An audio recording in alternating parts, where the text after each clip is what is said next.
Hello বন্ধুরা, আজকে বানাবো ফুলকো বেগুনি।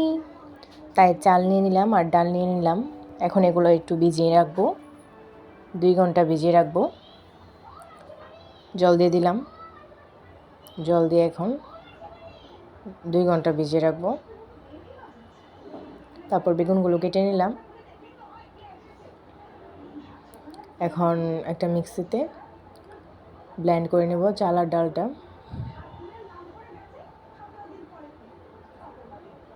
বেসন থেকে চাল আর ডাল দিয়ে করলে খুবই ভালো হয় খেতে, আপনারা ট্রাই করে দেখতে পারেন। কয়টা রসুন দিয়ে দিলাম, এখন ব্লেন্ড করে দেখুন, ব্লেন্ড করে নিলাম।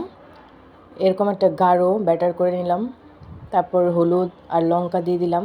তারপর কালিজিরা, লবণ, চিনি পরিমাণ মতো, একটু বেকিং সোডা আর জিরার গুঁড়ো দিয়ে ভালো করে মিক্স করে নেব।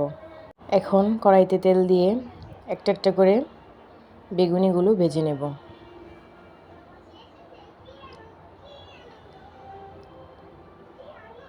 এই তো ফুলে উঠছে, এপিট ওপিট করে লাল লাল করে ভেজে নেব।